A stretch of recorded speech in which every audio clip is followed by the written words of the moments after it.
Bonjour à tous, je vous retrouve aujourd'hui dans un format un peu particulier pour moi, pour vous présenter mon bullet journal pour ce mois de décembre.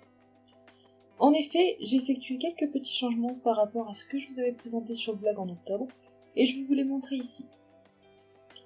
On commence par la couverture du mois, que je fais toujours à droite. On est en décembre, j'ai donc bien entendu choisi le thème de Noël, avec une couronne en vert et rouge, les couleurs de Noël. Et je me suis amusée à faire un nœud en paillettes pour appeler cette ambiance de fête. Pour cela, j'ai dessiné le nœud, je l'ai colorié au feutre rouge, puis j'ai mis du vernis-colle là où je voulais des paillettes. J'ai saupoudré alors de paillettes et j'ai laissé le tout sécher avant de retirer l'excédent de paillettes. Je trouve le rendu plutôt sympa. Et pendant le temps de séchage, j'en ai profité pour faire ce dessin qui est à gauche, copié sur Pinterest. Je vous mettrai d'ailleurs le lien de ce dessin sous la vidéo.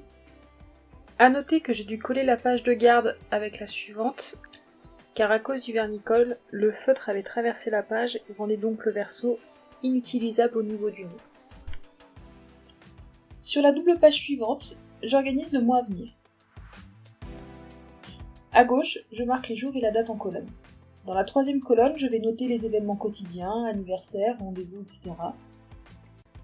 Et les deux dernières colonnes me permettent de noter les articles que je vais publier sur mon blog équestre et sur un monde honorable.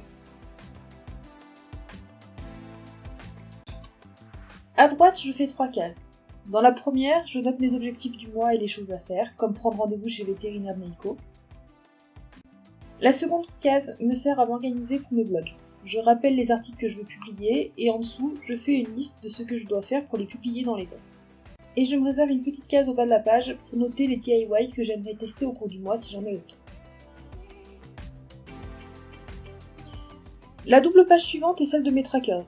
À gauche, mon suivi d'habitude n'a quasiment pas changé, j'ai toujours les trackers de santé, de sport et de vie quotidienne, ménage, lessive, soins Meiko, etc. Par contre, j'ai un peu modifié les trackers de sport, puisqu'avant j'avais une colonne où je cochais les cases quand je montais à cheval, et une colonne pour quand je courais à pied. Ce mois-ci, je vais essayer de tout regrouper dans une même colonne, et je noterai le sport pratiqué grâce à son initiale. E pour équitation, C pour course, P pour piscine.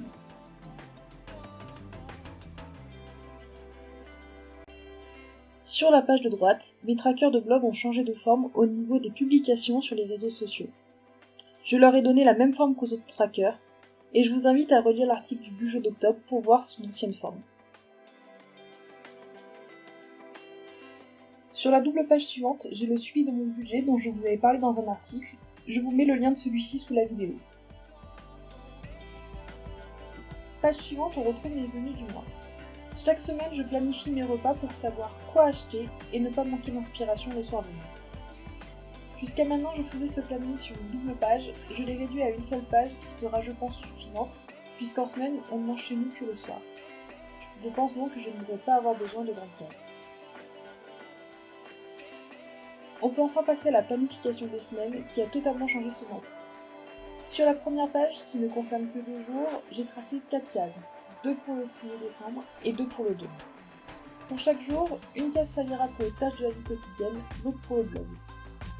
Et en dessous, j'ai repris un dessin de Pinterest pour terminer la page.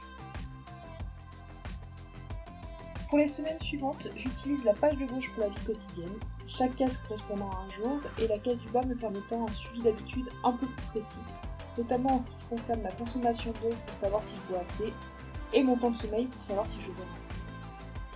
En parallèle, je noterai sur la page de droite les tâches qui se rapportent à mes 2 blogs en y attribuant une couleur à chaque blog pour bien les différencier. Donc bien entendu, chaque case correspondant à un jour de la semaine. En bas, j'ai gardé un espace pour éventuellement lister les tâches qui ne seraient pas encore planifiées dans ma semaine. Je reproduis ce schéma pour toutes les semaines suivantes. On peut noter que pour Noël, je sais que je ne veux rien faire de particulier.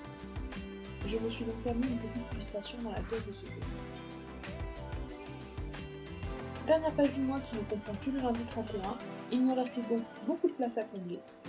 J'ai décidé de faire un grand feu d'artifice, une sorte de bouquet final pour terminer l'année.